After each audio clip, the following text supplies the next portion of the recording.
oil, power, and pressure. Today's show, I'm your host, Henry, and your co-host, Shin Akma JML, coming to talk about Venezuela and Nigeria. What is our path forward?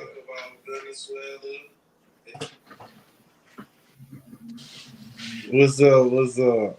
Yeah, got the background echo. Had to fix that. It's another one of them days, you know. You gotta get it work. You gotta do what it works for you, but at the same time, more world pressure. We getting ready. You know what I'm saying? More battlegrounds coming up. More bombs. More. You know what I mean? We can't say the K word up on here, I guess, but Yeah. you know how they do. You know, warmongering, resource hoarding, and just CIA written all over it. Let's get it in. The decline and the fall of the empire. What we got to do to stay afloat. So let's get in our first topic, Venezuela. Why does Venezuela's oil matter so much to America? Let's break it down, step by step. Right here in South America, Venezuela sits on the world's biggest oil treasure, around 300 billion barrels, worth more than $21 trillion. That's more than Saudi Arabia's 267 billion, and way ahead of America's own 69 billion. On paper, now look at the map. Venezuela's oil fields are right on the Caribbean coast, just a short trip north across the sea, and you hit the U.S. Gulf Coast, home to some of America's biggest refineries. Whoever controls this oil controls a jackpot right in America's backyard. If Venezuela freely sells oil, the market floods with cheap supply. Prices crash. That hurts America's own shale oil industry. By keeping Venezuela locked under sanctions, the U.S. and its Middle Eastern allies keep demand and prices in their favor. Geographically, Venezuela is too close to ignore. Control here means secure supply for the U.S. See, we at News, never in the working service, we're going to serve the people this true motivation. It's not going after drug trafficking. Because we, the American people, know history. We know that the CIA flooded American streets with Krisnat. If you don't know what I'm saying, is that white powdery stuff that you mix with baking soda, turn a little hard, and you put in the pipe, and you know the rest. Well, we got to tell it because some of these young kids might not have a clue because they born after 2000, so they grew up in a world where it was more controlled than when we grew up. Yeah, so American streets got affected with crack cocaine. And that was during Reagan, George W. Bush, the senior, the father. Don't forget the cocaine cowboys with Bill Clinton. And let's don't forget about Ford, Obama. We know that they use that to finance their private wars. And they want the audacity to tell the American people, we going after Venezuela because they shipping drugs in the country. But we know that the coca leaf and the cocoa plant come from Colombia,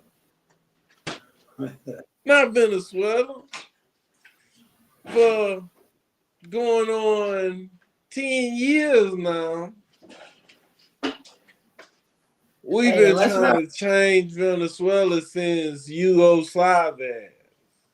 Hey, and let's not forget too, the South American drug rings of the CIA was funding the wars in the Middle East. Remember that? Yeah. We was, you know what I'm saying? That's what a lot of people don't know. All the money that they was making off of all them drugs, they went over there to go start these wars in the Middle East. And it's funny how it comes full circle with the nowadays. Now it's now they're gonna go shut down the shop, but we still over there in the Middle East though. And, you know, and then notice the first thing they said, Saudi Arabia. They was going right. They had to go with Venezuela right away against Saudi Arabia. You know, you see, they just showed us. It's one of those things. You know what I mean? Like the subliminal messages, right? They go from Venezuela straight to Saudi Arabia. They had to go across the globe to show us Saudi Arabia when they could have showed us the U.S. first right there. You notice how they do that? That's that psychological warfare.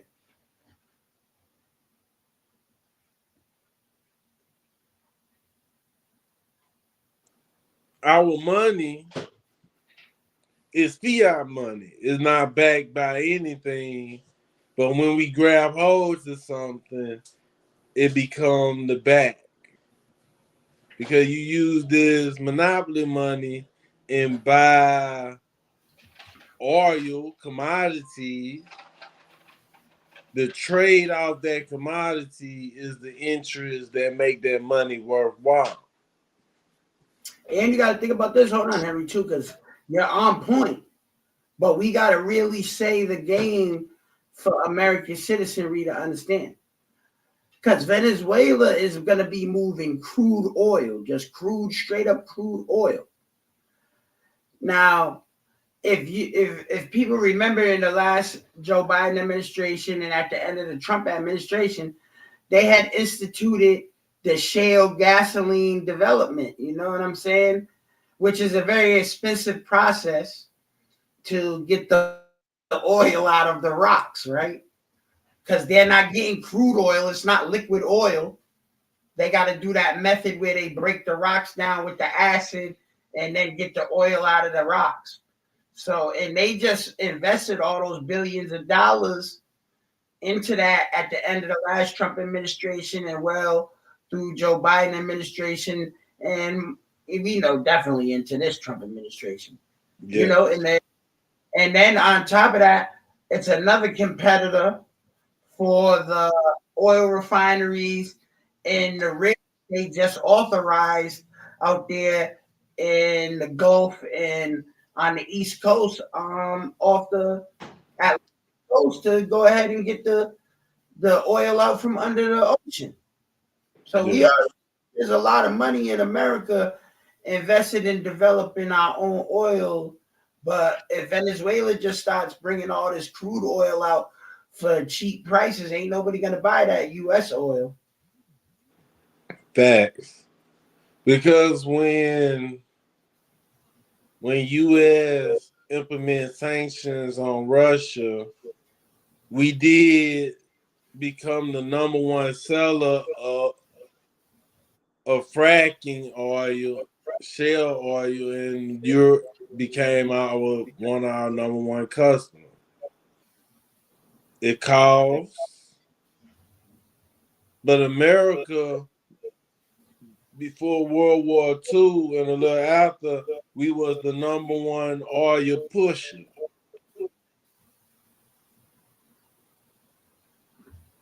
Hey, remember that's the Kuwait back.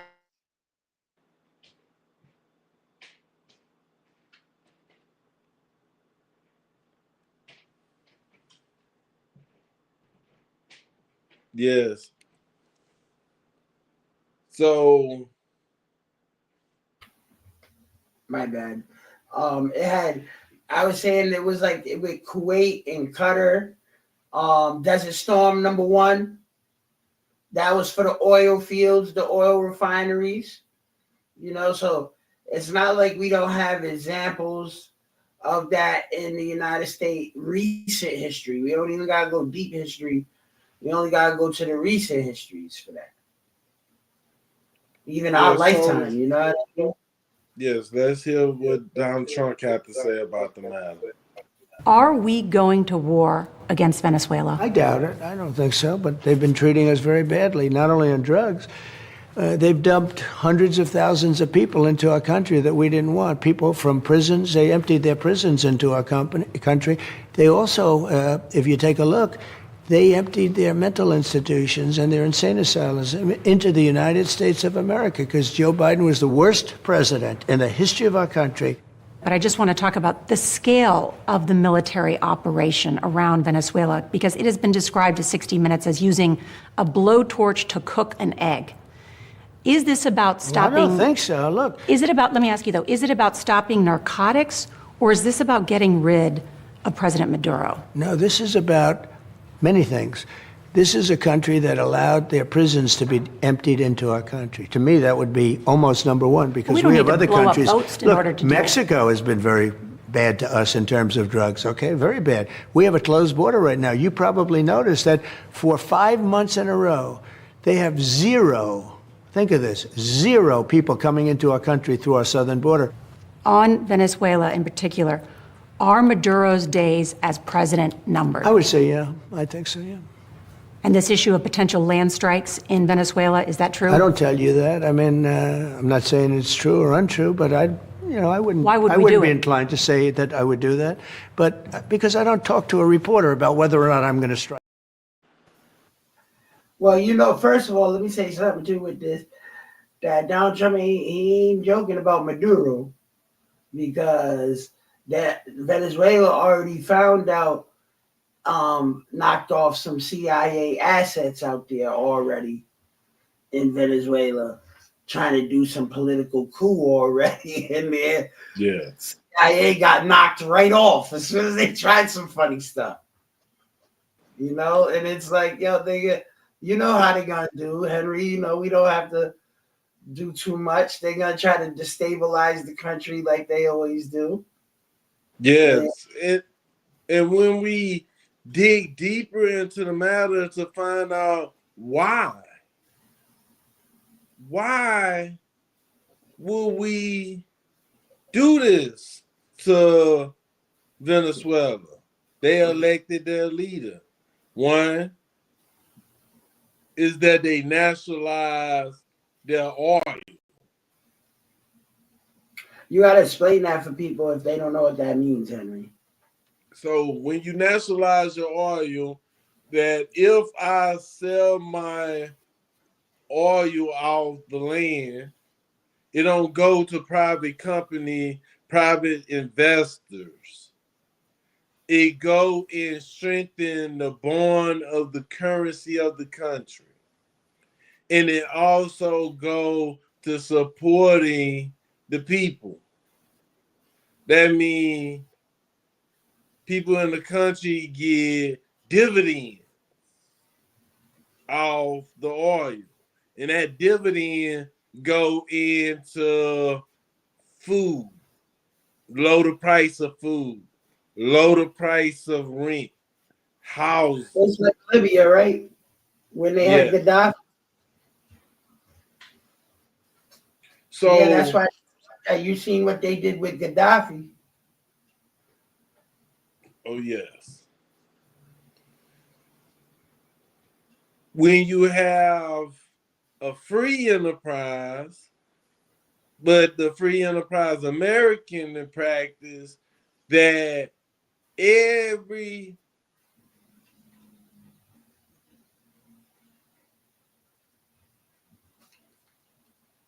Yep. So that's the free enterprise, meaning that anybody private could be able to own the oil, sell the oil, profit off the oil.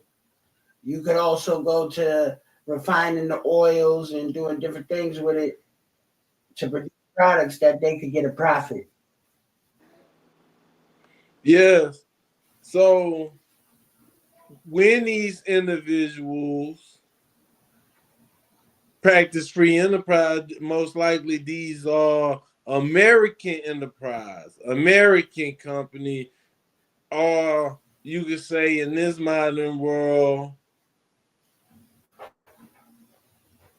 they are globalists.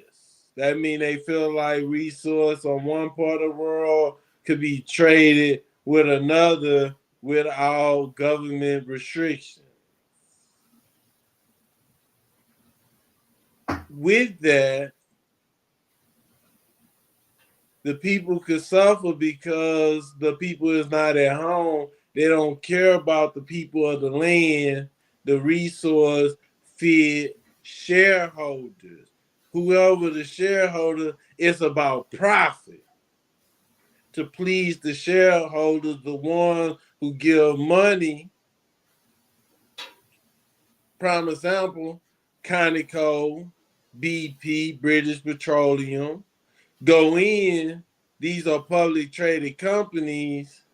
You might have someone who not getting stocks, but they getting a bond of the company, shares of the company. Just like so they see ExxonMobil. bigger revenue. And also the companies itself. One of Venezuela, number one customer that they was like only people that they was supplying was some brothers called the Koch brothers. One of the brothers passed away. But these are billionaires that needed Venezuela oil for their production, for the refinery. And they would sell it on the market, create their products, and sell it. We talked on the show what oil could be used for. Didn't the Koch brothers also own a legacy media too, right? Yes. I just wanted to make sure that we had said that because that's important for how they frame what's going on too, because they got control over the media. Yes, because the media at this time over this, they not on the rah-rah as anti-war asking questions of why we really need this. Or pushing to the point of letting the people know that we don't need this. Or they keep saying that it's about narcotic when it ain't about no narcotics. Yes. Talk they about pushing we the narrative. Narcotics. They going for how you gonna say we gotta stop them for the narcotics, but you talking about invading the oil fields like that don't even sound right. We going for the narcotics, but we going for the refinery. Come on, man, that don't make no sense. Or ask the question: is these fishing boats really narcotic boats? How do you know? And why do you need the power that we have? So if you using a jet airplane, that means an F-35 or F-15 to shoot a boat, that is thousands, at least millions of dollars getting spent, then using a helicopter and use a M50 or something. Yeah, because then they would have to prove what's on the boat. That's why. Yes. Because you got to think about it. If they pull up on the boat with the helicopter, and these folks put their hands up, you know what I'm saying? Now they was talking about it was narcotics in the boat, and we find out they had 100,000 barrels of oil on that boat. It's gonna look real suspect. Yeah. You know, that's why they just gonna blow the boat out of the water. That's a good analogy, because you trying to devastate the economy, part of your plan, and you trying to destroy the secret network of getting the oil out the country. And that would be a good way to wipe out the evidence. Yeah, but not even just legally too, because they could say, oh, we knew we had a tip that from an inside source they had narcotics on that boat, and really it wasn't no narcotics on the boat. It was a regular commercial ship bringing oil out of the country. But they just want to keep that embargo and that going, in which it ain't even a legitimate embargo right now, because they didn't go to the UN. They didn't write that paperwork up. They didn't get those. They didn't get those reports filed. Why they're putting an embargo on Venezuela? They can't prove that. Just like they said, they can't prove that Venezuela was doing narco terrorism. They can't prove that, because if they could, we would have already been up in there. If they could prove it. Yeah. And then that's one thing. I was just gonna say that's one situation Donald Trump is not saying. This is the one main thing about why we haven't gone to Venezuela, and Donald Trump's not saying. It's because we have no pretense. And without pretense, that's war crimes. Violating the sovereignty of another country. Yes. And we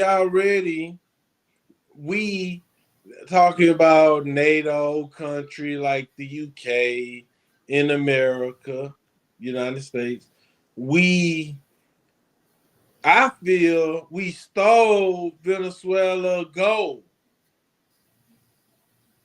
6 years ago, the UK government took Venezuela gold off of its banks and told them that we are confiscating it and we're going to use it for a government that we support. They created a government outside of the country saying this is the transition government. That means they wanted regime change, but it wasn't possible. Still there. And Maduro is still in there. Maduro is still in there. The people is still supporting him. And then they said the government that too, if I remember right. And they say that it's a repressive government. It can't care for the basic needs. But if you have countries like United States putting sanctions, that means money cannot flow into the country.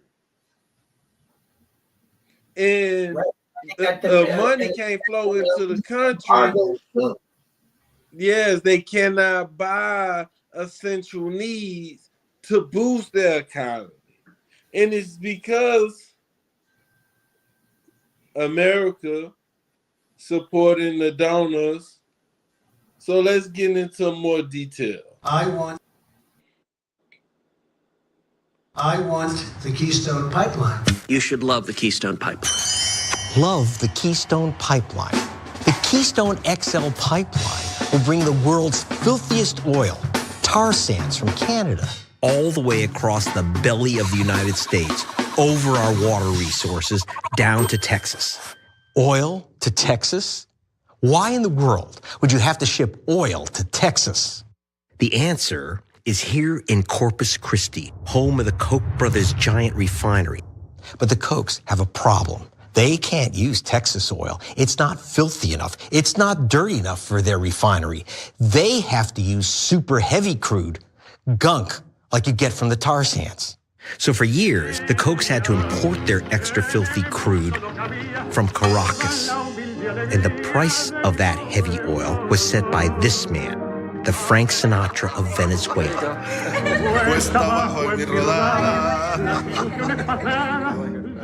Years ago, President Hugo Chavez told me, Tú sabes que Venezuela tiene la reserva de petróleo. Venezuela, with the world's biggest reserve of oil, would really stick it to U.S. customers like the Kochs.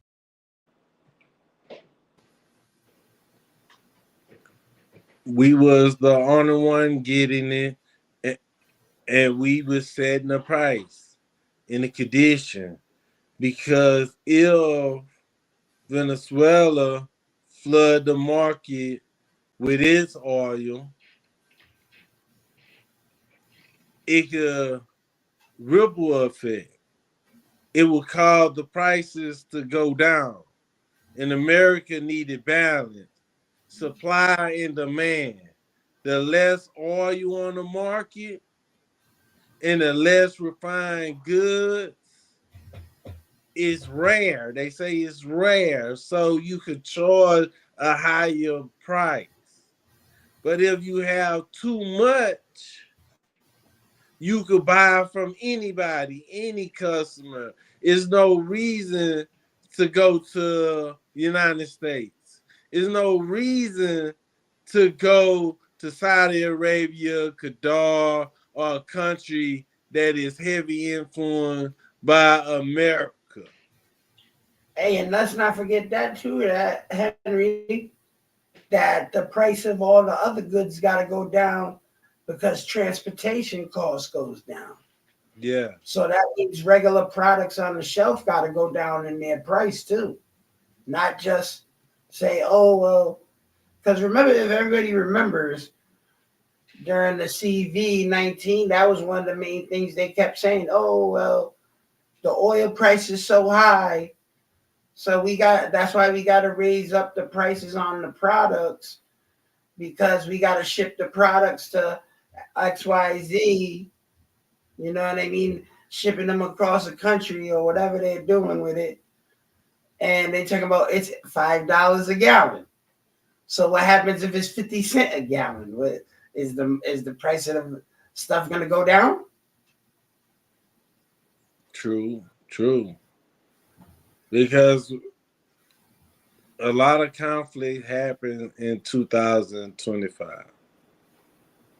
We had the choking of transport, insurance for ships went up because of the Houthis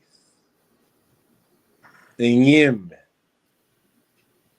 If we enter the arena of war in Venezuela, I feel like this would be worse than Vietnam.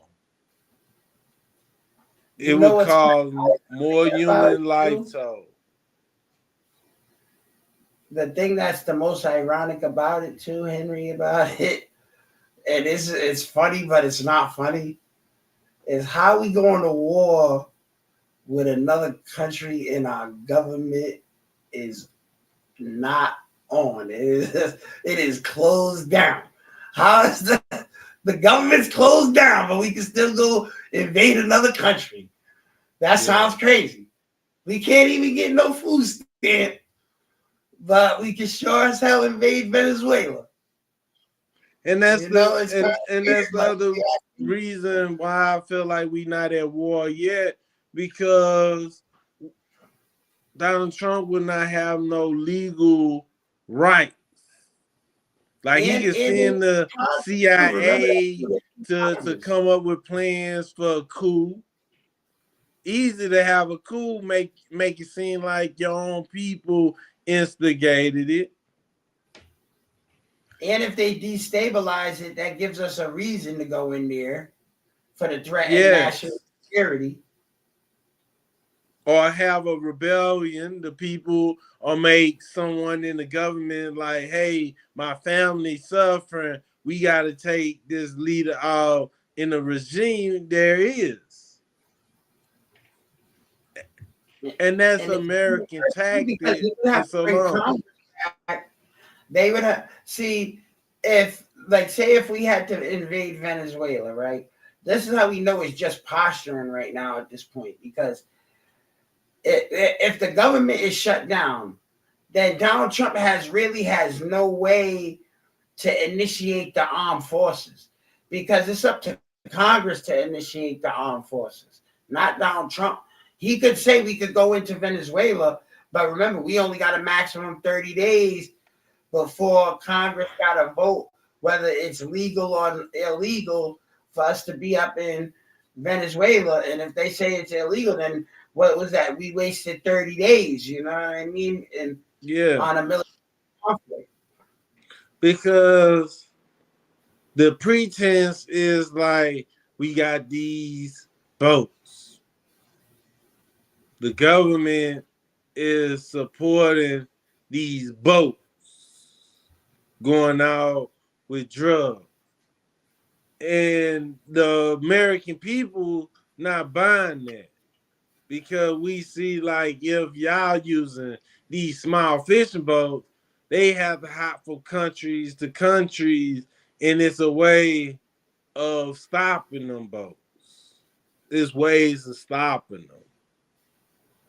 Yeah, they got the Navy out there, so but that's why it's kind of peculiar that they keep hitting these boats with missiles and nobody's doing anything to stop these boats, because if they got a carrier strike group out there, then that means that they also got battleships, they also got amphibious assault vehicles, speedboats, all type of stuff. They could have just pulled up on them. You know what I'm saying? Like you said earlier, the helicopters, they could have pulled up on them with a drone, but they over there hitting them with ICBMs in the middle of the ocean. Well, let's look at it like this. You have a Russian black ship. What I mean by black ship is that it cut off a responder. The ship don't let the globe GPS know, the traffic administration know where's it at. It's a ghost ship. And it parks in international water in the Gulf of Mexico. But Donald Trump renamed it the Gulf of America. So these are international water, but American might try to claim sovereignty over this area. And this is like China done the South China Sea. But this ship is in international water, but these small ships, like you said, carrying oil from Venezuela into these ships, because if this ship would go into Venezuela water, that ship could be sanctioned. But if these small ships who cannot be tracked, they so small like a drone, you can't track all of them. Its ship is moving oil into this tanker. You can't attack the tanker because this tanker has a flag. It's protected by a country. But these little boats is not protected. They could do a relay effect too, because we don't have the map, but from what they showed us, it could be a relay effect where they're going from the coast of Venezuela on the smaller ships to the other islands like Trinidad, Tobago, stuff like that, in order to load the big tanker ships that are already in the Atlantic Ocean. So that way they're really in the international water, preventing any type of military strikes. Yes, and then the people of Trinidad was protesting America's presence because Venezuela was fitting the boot, helping Trinidad with its oil. So it's like America just came with its ships like, hey, you want to let us be here. And that's called Caracas, Venezuela, to haul oil supply, saying, Trinidad, we not shipping nothing to you no more. Sounds like the streets to me. Yes, yes. That's how they be operating in the streets too, right? Like you're on the block moving this work, and then all of a sudden, people with heavy weapons come show up, talking about this is our block now, but y'all still gonna move this work. And then they talking about, well, guess what? We ain't we ain't gonna re-up over here again. You know what I'm saying? Like that's what it is. You're gonna go to the next place. So with America warships there, they like, hey, we gonna just get these ghost tankers to meet us inside international water. And America, like, hey, we could pluck out these small fishing ships. We cannot attack these tankers because these tankers is not violating international law because they not getting it from the government per se. They getting it for individual in the black market. And you know what else is funny too about now we add the narcotics part right onto that, because they're gonna be like, well, the boat's got narcotic on it and da da da da da. First of all, we already know them narcotic traffickers is using submarine. They're not using regular boats. Yeah. They using submarine. We know this because if you watch the news in Florida, they be knocking folks off all the time with them makeshift submarines, bringing in kilos and kilos in on the submarine. And you can't, and you got to think about it, like how you can't, that's the only thing they can move with the submarine. They can't use the submarines to move the oil because the oil got buoyancy. It floats, the barrels of oil floats. So it's going to be so hard for you to get that oil to go down under the water like that. You know what I'm saying? It's just like being in the pool trying to put the basketball under the water. You know, you got to think about the science that goes behind certain stuff too. And you can't just be out here, you know what it is too, Henry? You can't be out here like, yeah, we're going to send 100 barrels of oil. Like, they don't send, that's way too little. You got to be like 100,000, 50,000, 40,000, you know what I mean? Barrels of oil at a time. They're sending waves of it. And it gets bad because, like it was saying, the Koch brothers was bringing those oils into the United States, refining it, and then shipping it out international in forms of plastic, which me and Henry have done shows about this already, but plastic, other petroleum products, etc. Because, you know, the Koch brothers, they was involved with all of that. Yes. Procter and Gamble. And nothing happened in a vacuum. Most people,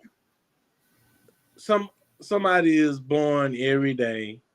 Somebody turned 5, 6, or 7, or 8. Haven't paid attention to the news. Every day, someone get older. If you was paying attention to the news a few years ago, as I did, we seen the Keystone Pipeline came up, Native Americans, the ones on reservation, and people in North Dakota and several other states protests from the Keystone Pipeline. They did not want another pipeline coming from Canada straight to Texas. There's so many states and so many worries about spills. What are you going to do to the agriculture? But nobody asks why. Why do we need this pipeline? It was because a few months before this pipeline got into place, we had Venezuela saying we're going to take care of our own oil, stop selling to the Koch brothers. The Koch brothers sued. That's the craziest part too about that Keystone Pipeline is they made sure to mention that they're putting that pipeline all through the drinking water. Yeah. They made sure to say that off the rip. And you got to think about that too, because that's like, see, a lot of people, they're not playing chess. You know, they're playing basically like red light, green light, or something like that, more childish. Because if the Koch brothers is going for the Keystone Pipeline and they're going to make the water polluted, then what about the other people who's their friends in corporate America, Nestle, who got control of the majority of the drinking water that's with the bottled waters and stuff. You know, Ocean Spray, which they were saying right here, the Koch brothers, they get the petroleum products so they can make the plastic bottles for the packaging.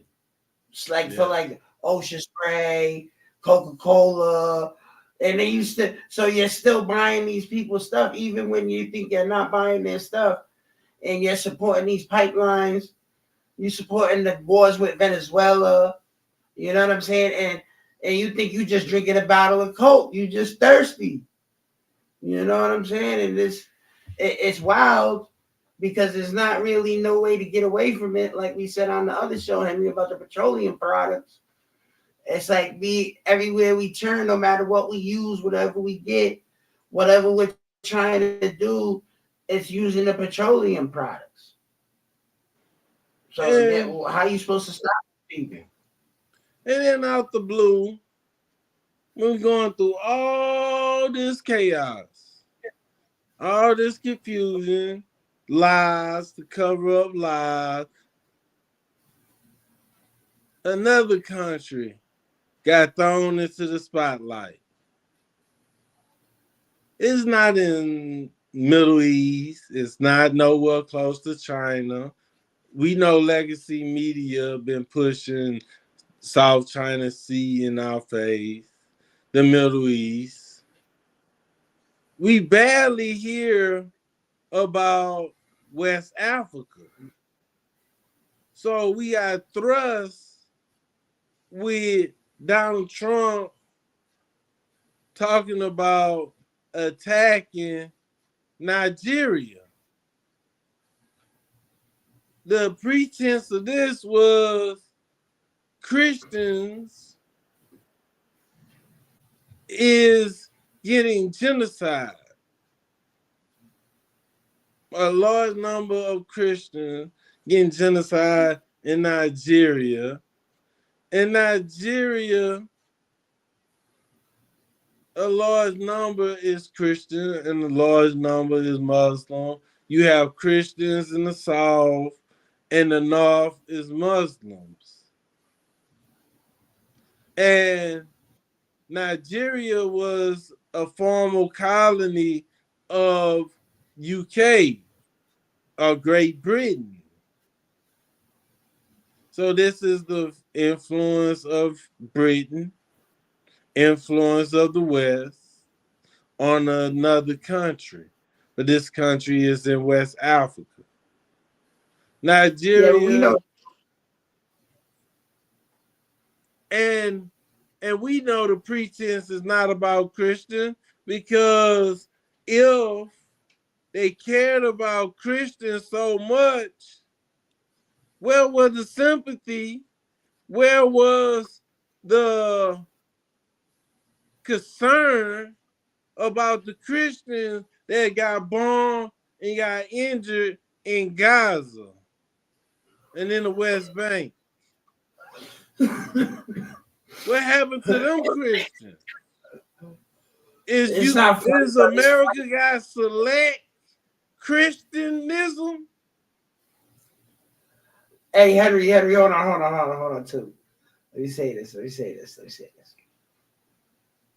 Since when does the United States of America care about any melanated people?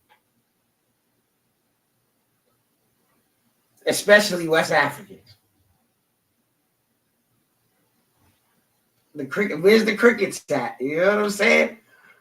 But all of a sudden it got to do with some oil. They jumping right up on it. You know, they ain't trying to help nobody.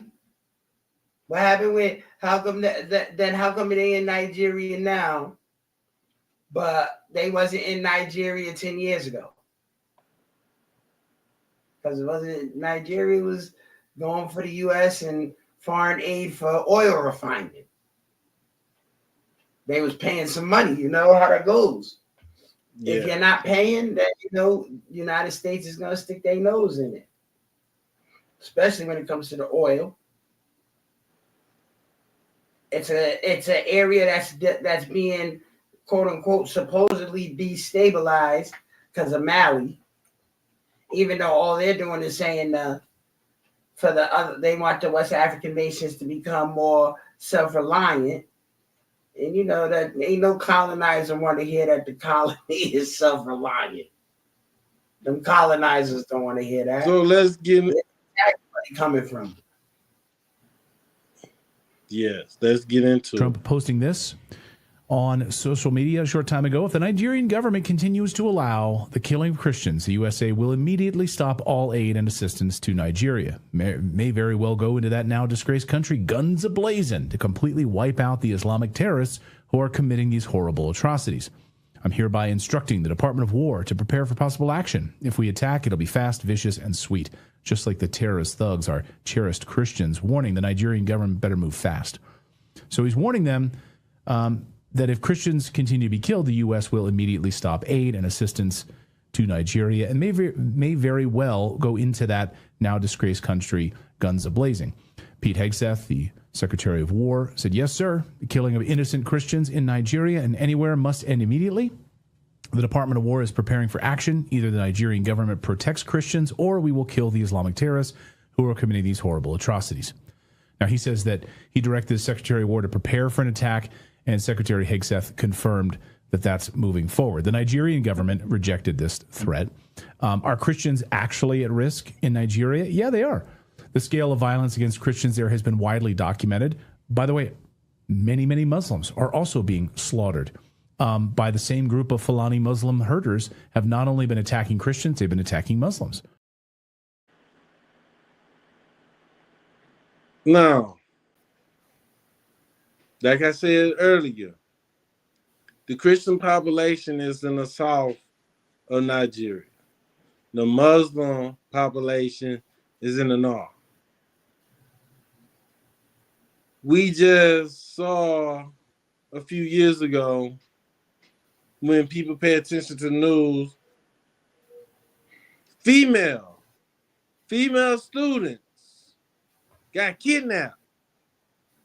These was Muslim female. They got kidnapped and they haven't been returned. The selective outrage, it was no U.S. president sending troops, no UK government sending troops to help train Nigeria to attract the terrorists down. It was no worries about female liberty around the world. It's selective punishment. It's selective when they feel deemed that this fit the agenda to hide the true motivation. And that is even worse because then they want to try to like they're trying to make it seem religious, like because they're killing Christians and they're even killing Muslims. Like you know what I'm talking about? Like it don't sound like a commercial. They trying to sell cereal or something. Like you know how they be like on them cereal commercials, and now you get the whatever in the box with it. Like you know what I'm talking about? Like it sounds like they over here trying to pitch us an idea. Like no, not cereal. I feel like they trying to sell us a Viagra or another drug when it come down to the point that they speak loud about it helping you with depression, but at the end they hurry up and tell you, well, if you have homicidal thoughts at the end, please contact licensed profession. They leave the small print to the end. Quick. Yes, fast. So you looking at all the good stuff, but you realize most of the danger is worse than what you need it for. It's crazy because then they're like, because that's how they was doing it right there. They're like, at the end, he's like, oh, and they're killing Muslim people too. Yeah. Like, you know what I'm saying? Like, that's supposed to make it any easier of a decision. These folks in this, and I'm not going to just say this administration either, because I'm not gonna take anybody in the government off the hook because it's all one body. They just trying to get us to get engulfed in these battles on every continent. We get engulfed in battles, like, you know what I'm saying? That, first of all, how many military personnel is it in the United States military? Like last time we did that on the show, didn't it say like 325,000, something like that?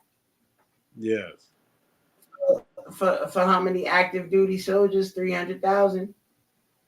So you got to think about that. So who's up in Taiwan? Who's up in Venezuela? Who's up in Nigeria? Who's up in Israel? Who's over there in Pakistan, Qatar? You know what I'm saying? Watching Iran over there in the Indian Ocean. So it's like, what about Ukraine? You know what I'm saying? That's already 7 battle zones right there. 7 zones. Yeah. And then you're talking about 300,000 folks. So who's defending actual America? Because we know the police ain't doing it. If they stop, I say that to people all the time. You know, if it's an invasion and they stop parachuting from the sky or coming up on the beaches, the police ain't going to defend it. They going home to go get their kids and everybody in their family. You know, because that's not their job. Their job is to stop crime, not to be fighting other countries. So, you know what I'm saying? Who's going to defend the United States? And then they're going to say, well, we got the best defense in the world, but no defense is impregnable. You know what I mean? And a lot of these people came through here, illegal immigrants, they could be up in here. You know what I'm saying? We already know about that type of squad. We did it in the other show where the Chinese had a whole police station in Manhattan. And then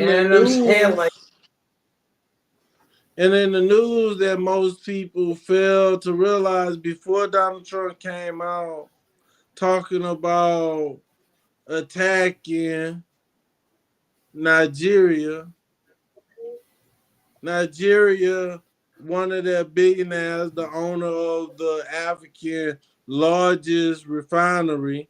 See, it's African largest refinery for oil. Back to oil. It's not about Islamic killing Christians or killing anybody, human.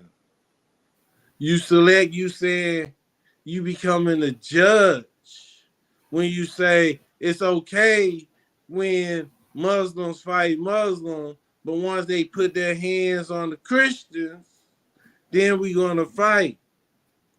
But there's always a motivation, but you need content to sugarcoat the real reason. The billionaire who owned Africa's largest oil refinery is trying to make that refinery not African largest, but the world largest oil refinery. So when this oil refinery come into place, they don't need to buy U.S. oil because right now the refinery is going through expansion. That means work getting put on it. So they buy oil, refined oil from the United States. And that benefit. Not forget, that means that Nigeria, we have to think about that, right? If Nigeria got the biggest oil refinery in the world, that means that not far behind it, because, you know, cause and effect. Nigeria is going to have the biggest manufacturing of petroleum products. Yes. They're going to be the ones manufacturing it now. And they can set president for the whole continent of Africa. Because plastic and material that come from refined petroleum. We did a show about it. Medicine, fertilizer,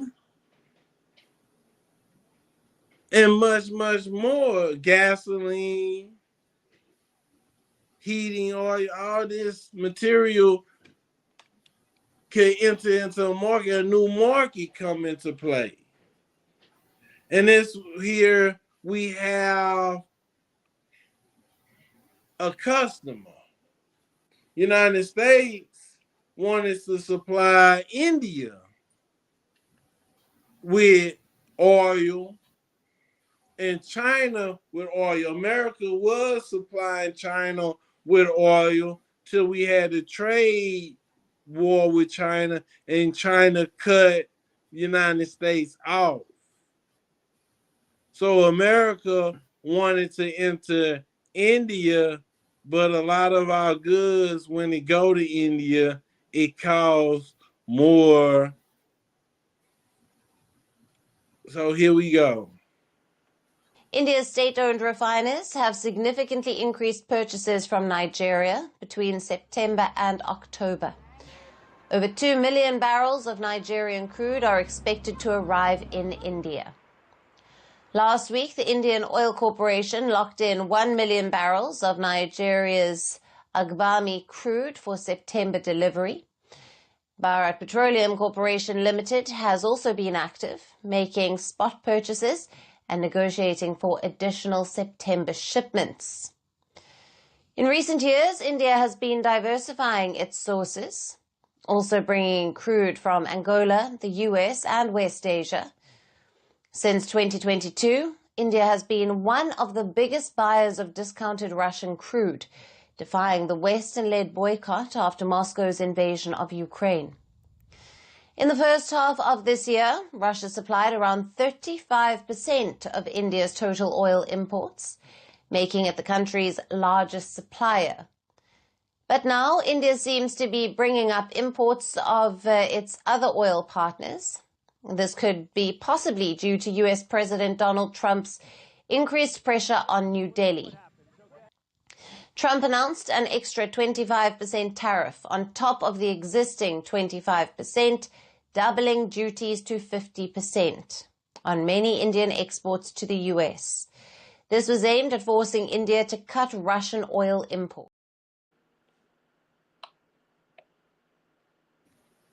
You know what's when we talk about the shifting currents of global energy. What you were saying? I said, you know what's funny about that video that I just noticed when we was watching it this time? You notice how they said, oh, it's 35% Russian oil, right? Yeah. We're talking about countries, correct?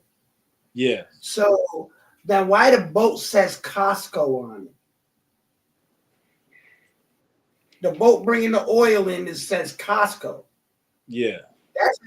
That's a corporation. Corporations ain't governed by countries. Corporate laws is different than country.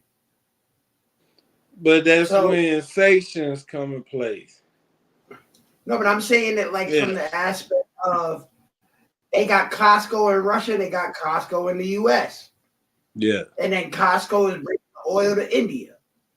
So it's like if they really was down with trying to, oh, we don't want you getting Russian oil, so why didn't you just tell Costco stop shipping the oil from Russia to India? Yeah, it's true. But the reason why that is because we sanctioned everything just recently. Just recently, America really started sanctioning Russia oil.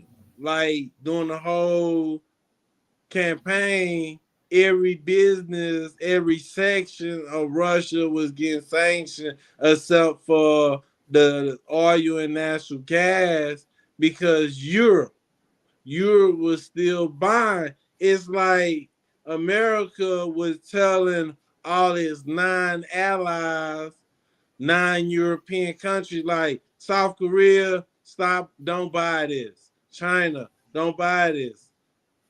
India, don't buy it. Buy it from our partners in the Middle East. Buy it from other people. But during the whole period, Europeans were still buying Russia crude because it's a network of pipes that they obligated to buy.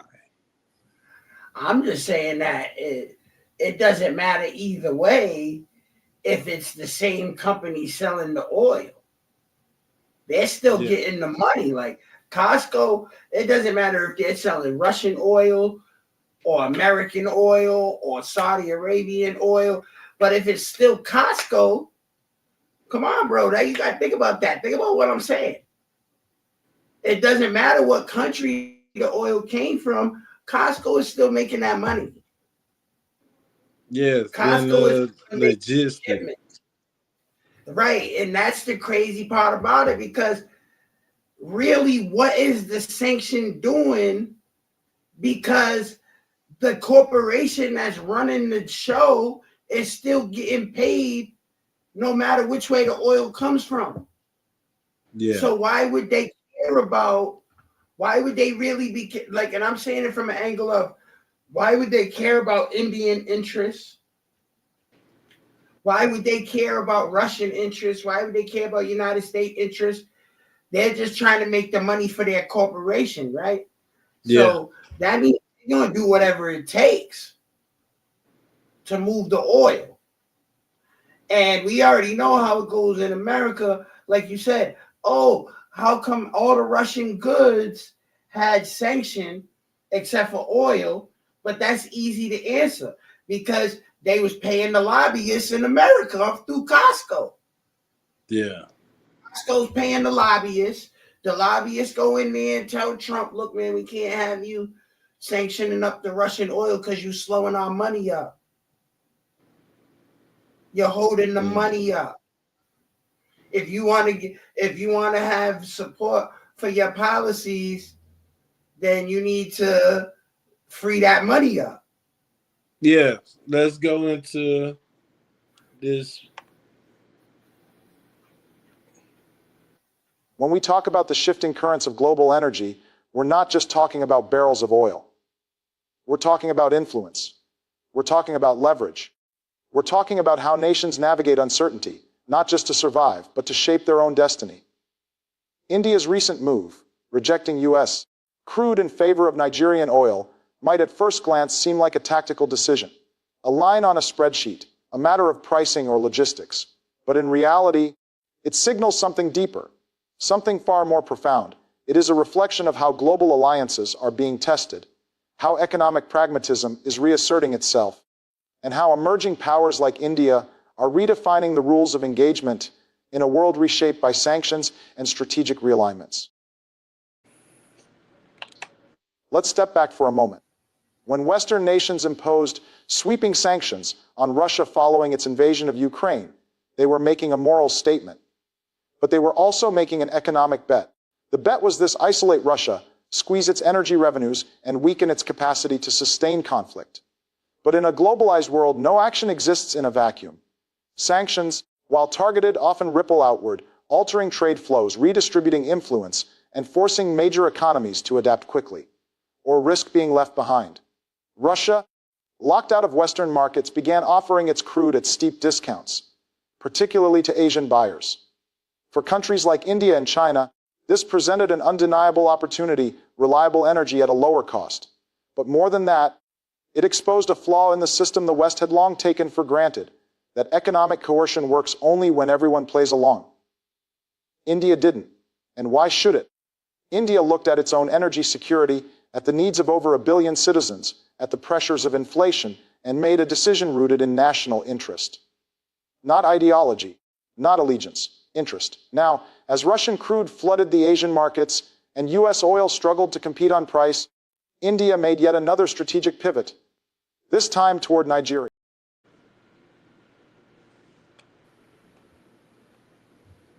And this is a reason why, United States have more interest of destabilizing Nigeria than actually going in counterterrorism.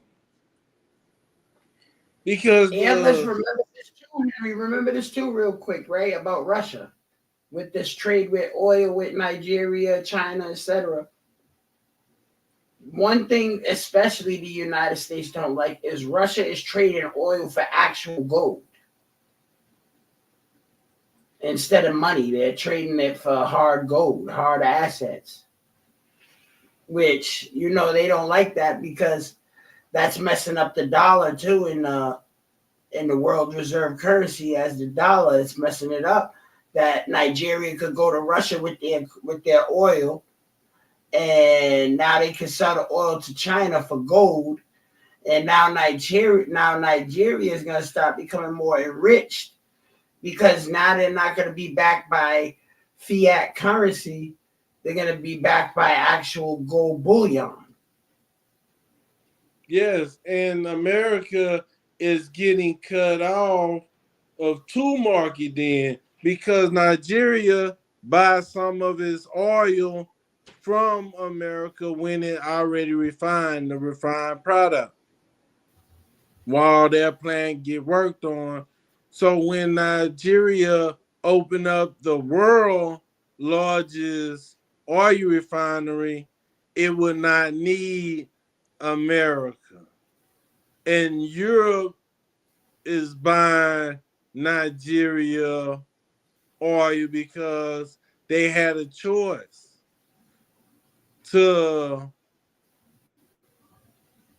leave Russia and take on American shale oil or find another client. And that client was Nigeria, UK, and a lot of other European countries get their oil from Nigeria.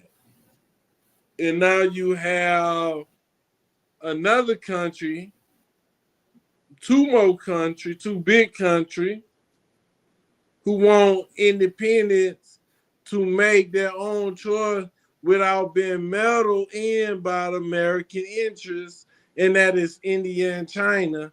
And India is going headlong to buy oil and invest in Nigeria because it's cheaper, it's more reliance. But if America go and destabilize Nigeria, what happened? There's another country that is not supplying oil. If I only need 2 pieces of chicken every day, and you need 2 pieces of chicken every day, and someone come and only have 1 piece of chicken for the both of us, supply and demand. Hey, Which one of us got the most money get the piece of chicken. And let's not forget too that if they're gonna start shipping that oil over there to China of Nigeria, they're gonna have to go around Africa if they don't want to get pinched off at the canal over there and next to Israel, Suez Canal. And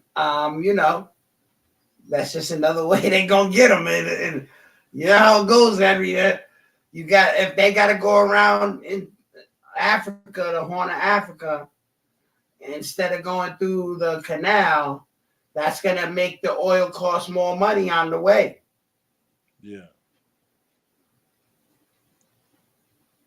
Knock down Nigeria and make it stable. But we've seen in the past that a lot of these Islamic groups,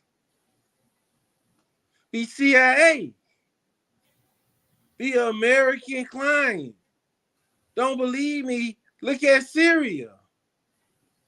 The president of Syria today had a $10 million bounty on his head by the United States because he was the founder, one of the founders of ISIS.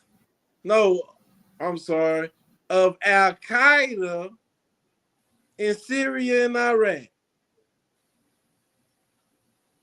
But people are conspiracy theorists when they said United States created Al Qaeda.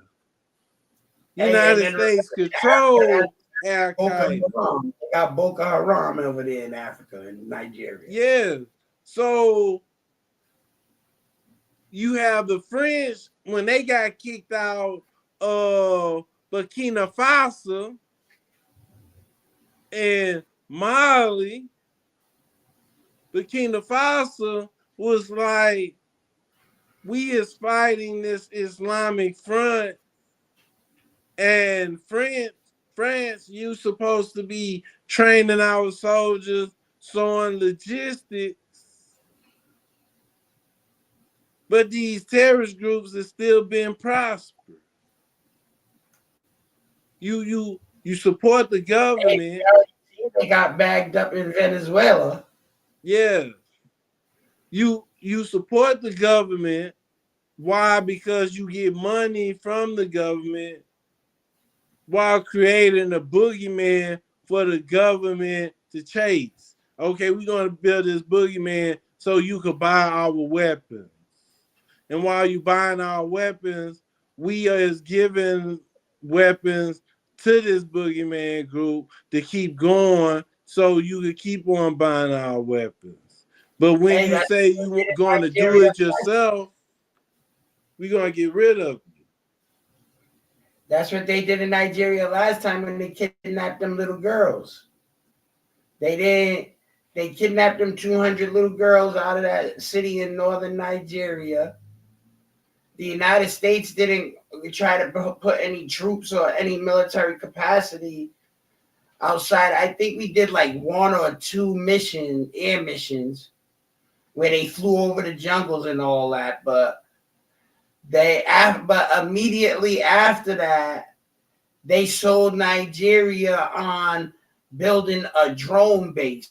I don't know if you remember that, because I think we did a show about that too. Yeah. That they sold Nigeria a base where they could fly the drones out there to look for Boko Haram without having to send soldiers. You know, it's like one of those things like we were saying on that other show, Henry, selling those subscriptions. See, like I'm going to say it again, Nigeria is one of Africa's top oil producers, but imports refined petroleum product for its own use. Imports. That means they produce a lot of oil, but the refined good, you could get all the oil out the ground you want, but refining it, turning it into plastic, turning it into chemicals to make medicine, safety equipment. These go to Western refinery. It's just like America growing tobacco and ship that tobacco to England, or produce wood and ship the wood to England, and England use the wood to create toys and ships and take the tobacco and create cigarettes. The product that get created off of the goods. And once that come to be, they can set a higher price, saying, hey, these refined goods cost higher. And that's called inflation on the economy. Like, hey, we sell this oil at a discount. We might sell the oil for $1, but the refined goods cost $3. So that cost. Hey, think about it. It's even more if it's cigarettes, right? Yeah. Because they gotta go get the tobacco. So now once they got the tobacco, they gotta ship it to the factory, the manufacturer, where they're gonna chop the tobacco up and put it in cigarettes. Then they gotta use petroleum to make the filters, right? Then they're using petroleum to use the automated machines to make the cigarette.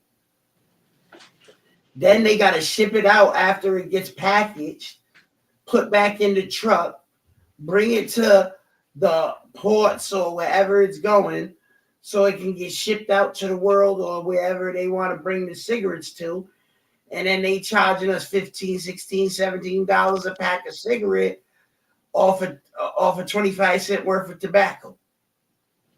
Yes, and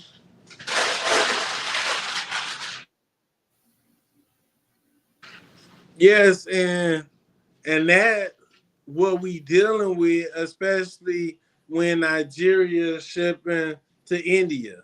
India is a country that have billions of people. Population is second up to China. Billions of people in India. That's a market. India, they sitting at number one with the biggest refinery in the world at this moment. So India got that independence, but they don't have oil.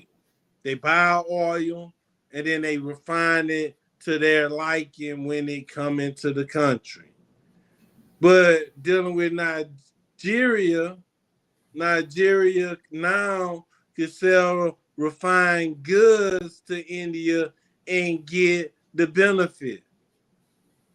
And they could do it to any country fully independent from the Western market, where Nigeria could say, hey, we could sell the yuan. We could accept the yen. We could support and accept the Indian ruble. And by doing that, that make the United States dollar weak. Especially when we're not the middleman to the process anymore.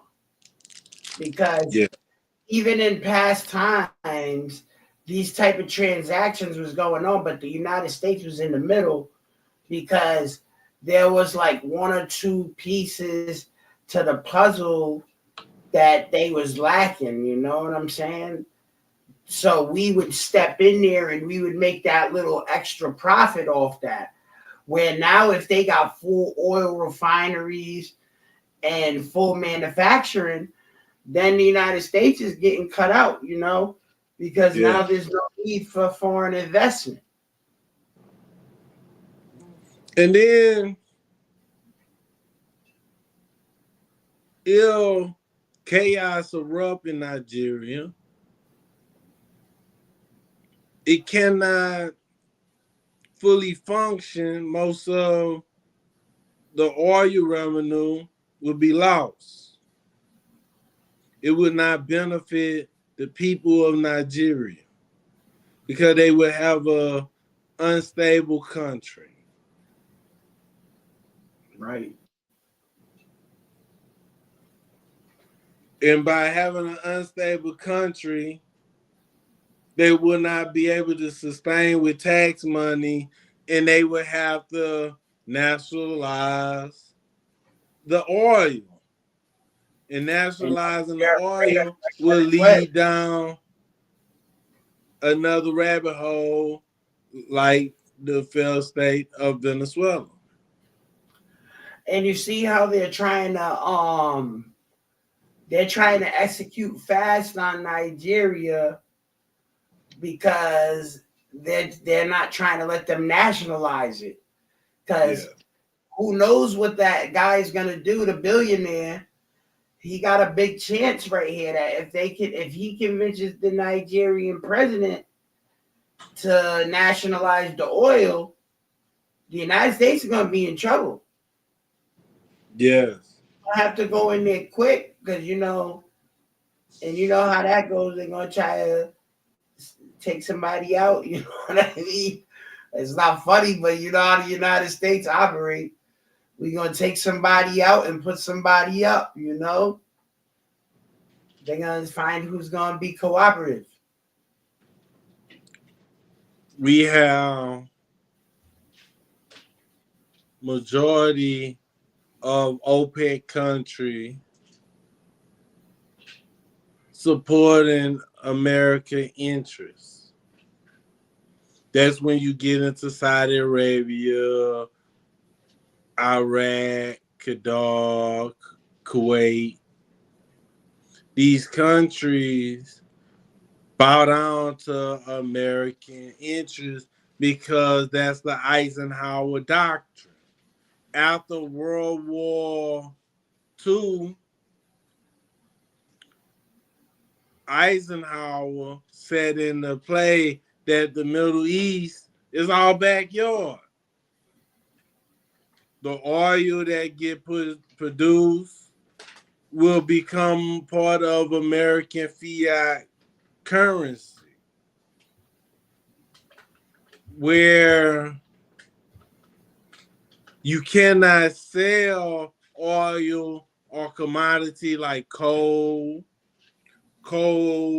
oil, gasoline, all type of stuff, cobalt.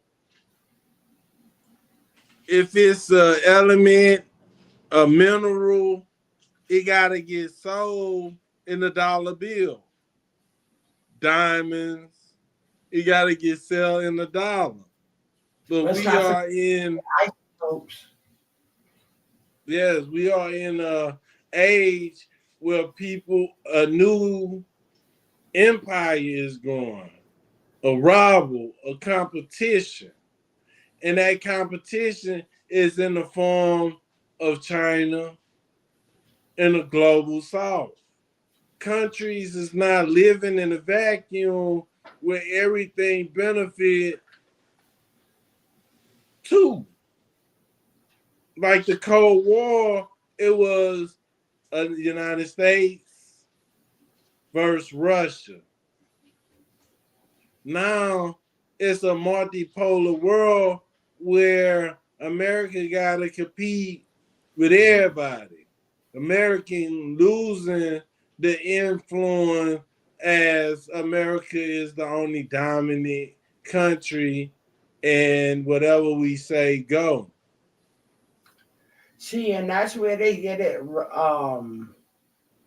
messed up, I feel like, because they're the ones whose corporate greed, changed the world to globalism, not realizing that globalism takes away their dominance in the world in a certain aspect, and that the open market, the free market, everybody got a chance, you know, and that's where the corporate America got that part wrong, because it doesn't matter if you're going into the free market, because Henry, if we selling our goods and we outsell you, then you can't be mad. That's capitalism.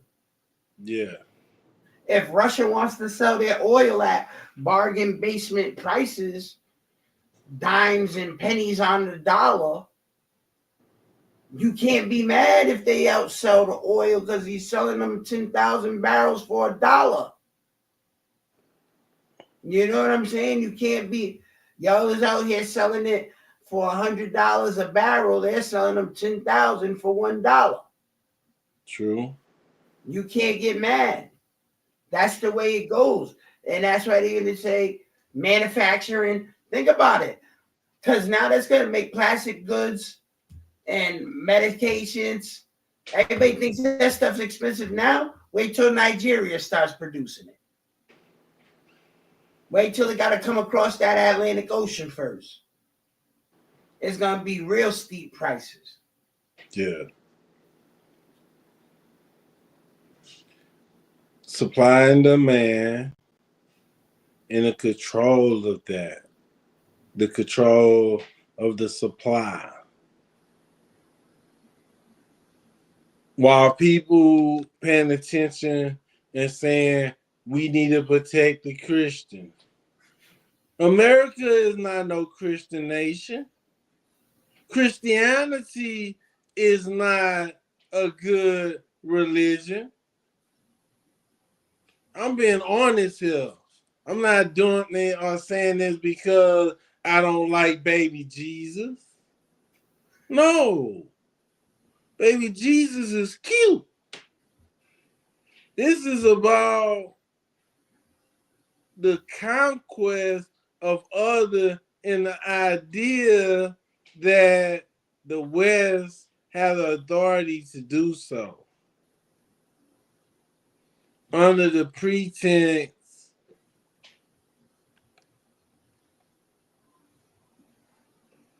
that it's their moral right.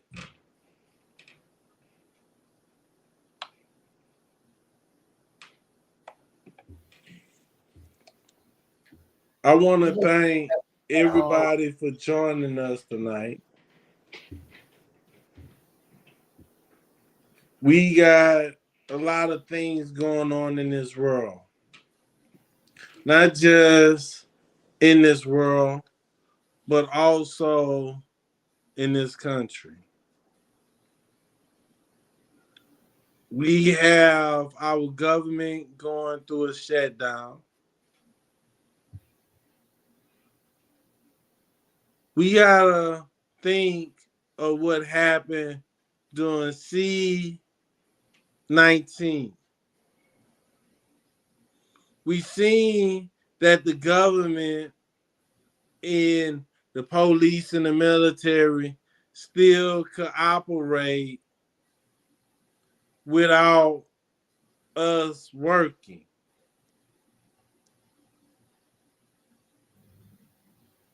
They could do it without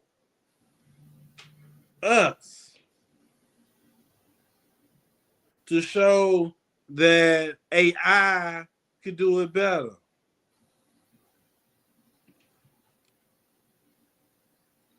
That's a whole different ball game right there when you start adding the AI onto stuff. So, especially considering the AI can help them with the oil refineries and stuff like that too. So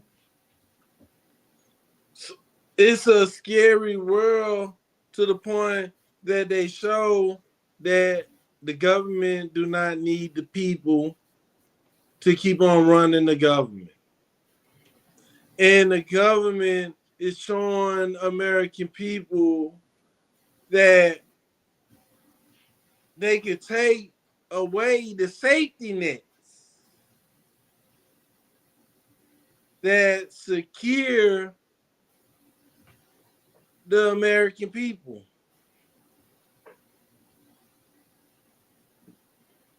Scary times is ahead. Jobs, no job is stable.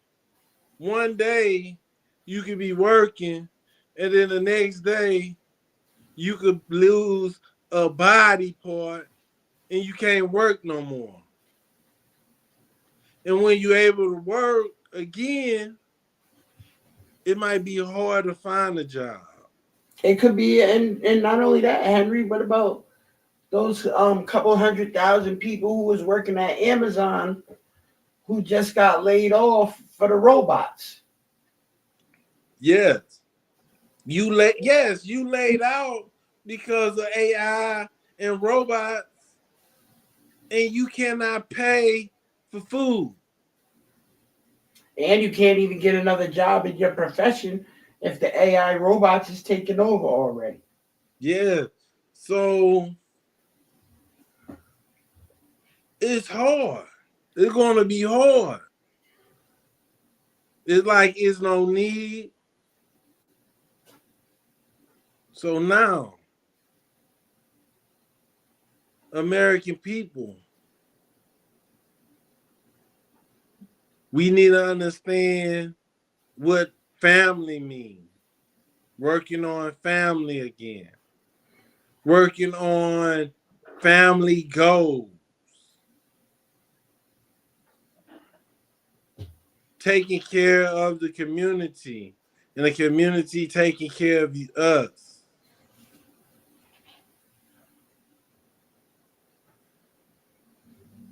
Everything can be okay when we realize that we don't have to work for people no more. We could become our own bosses. Starting careers. Learning how to compute and wind up coding. Work on robots and AI. New job markets is opening up. Stay up to date. Because some of us, it will be hard to survive because middle class is shrinking. It won't be no rich versus middle class versus just being poor. It's going to be the haves and the haves not.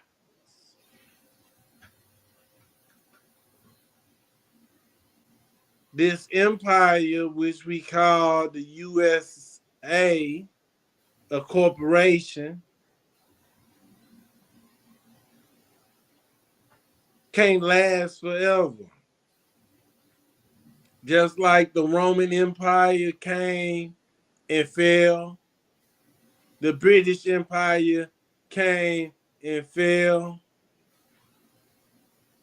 This system we have here in America will not last long, but what's so heuristic, the most scary part about things is if America slipped to the point that it is like a third world country or get treated like a third world country, United States have nuclear weapons. Yeah, but see, I don't even think it would get to that though. I would think it would get more like layers, like, it would be more layered. Like the United States will never fall to the status of a third world country because we got the military capacity and we have the billionaires and the millionaires in that upper echelon of the society that they themselves could carry the whole country if they have to prevent that. Because remember, you got to think about it like this. They're not going to want their credit score to go down because the country is third world. Yeah. They're not going to want their money to be devalued because the United States is a third world country,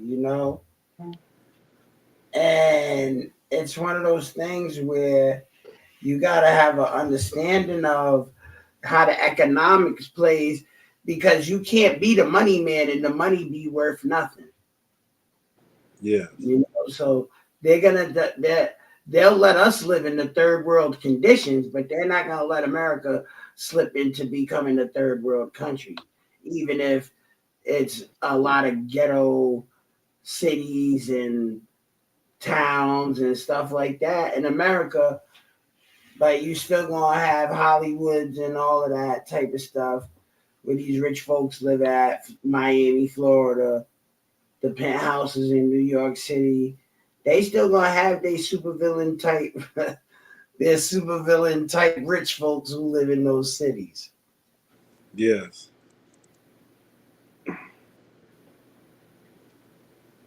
I'm not trying to hold y'all for long. I want to thank y'all for coming and watch tonight's show. We give facts. when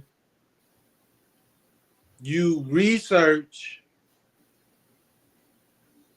because we searched up the information. We gave you the information. You could believe the information, or you could disbelieve us. But when you take the information we give you and research, you will find what we are talking about is facts.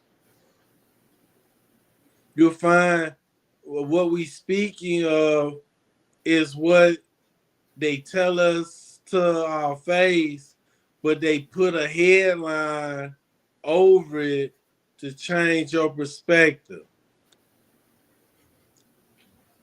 Like they say, we also do it in a cumulative effect where we bring these stories out, but it's not just sporadic or scattered news. We try to give you these stories in a way where you can put the whole story together. If you watch these shows in a sequence, you can see how the sequence of events builds up into these greater events that are happening right now in the present.